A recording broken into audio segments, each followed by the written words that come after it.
I never lived in a city.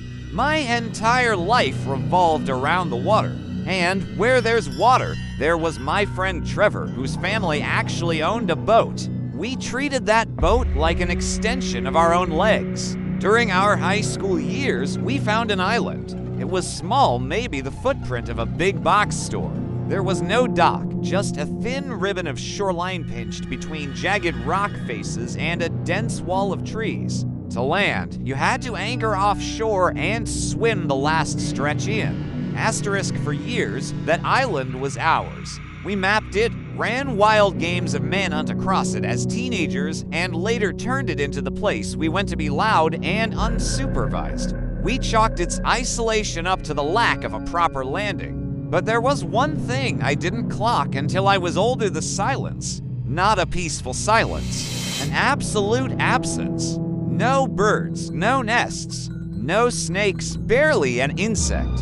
An island thick with trees, yet completely empty of anything that should have been living in them. Asterisk, we used to invent ghost stories about the place to spook newcomers. Cursed ground. We'd say, grinning. We had no idea that our jokes were about to become a terrifying reality. Years later, Trevor got a bigger boat, and he floated an idea we'd somehow never tried: camping there overnight. I said yes for reasons that had nothing to do with the island a girl named Megan and I had been circling each other for weeks. And an overnight trip felt like the perfect opportunity. We landed around 4 in the afternoon, and for a few hours, it was perfect. We cooked over the fire, drank a little, and told stories. But well after dark, Megan suddenly went quiet. Asterisk, asterisk, Megan wasn't a quiet person. When I asked what was wrong, her eyes remained locked on the tree line just a few yards away.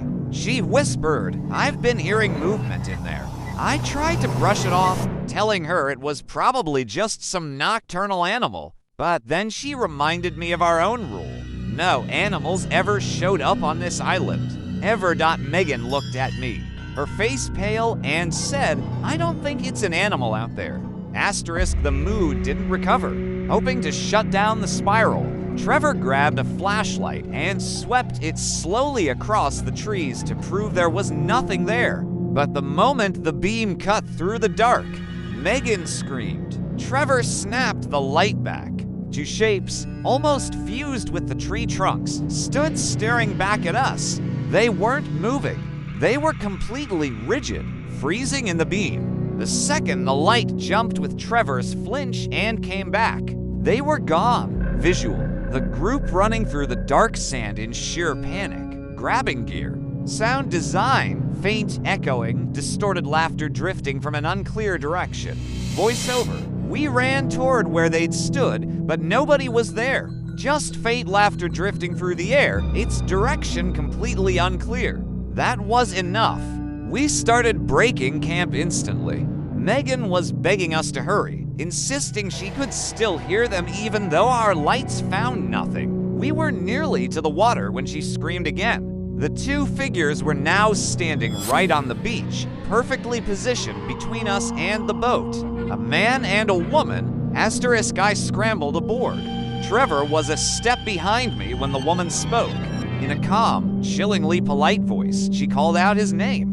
"Trevor, come into the woods with me. Just you. I want to show you something. I'll send you back for the rest after." Trevor stopped. He started to turn around. I don't think he decided to. His body just moved on its own, like he was in a trance. Without wasting a second, I lunged forward, grabbed him, and hauled him onto the boat before his feet left the shore. Trevor snapped out of it, slammed the throttle, and we pulled away. He circled the island once before we left for good, checking for any hidden vessel that could explain how the people got there. There was none. No boat. No way onto that island except a swim that, for two strangers with no visible gear, made absolutely no sense. Asterisk, we went back once more the next morning, desperate for answers. A few feet into the tree line, we found a human figure built out of sticks, propped against a trunk, facing the exact spot where our campsite had been. Who were those people? How did they know Trevor's name? And the thought that still keeps me awake at night. If there was one stick figure watching us, where was the second one? We didn't stay to find out. We left and we never went back.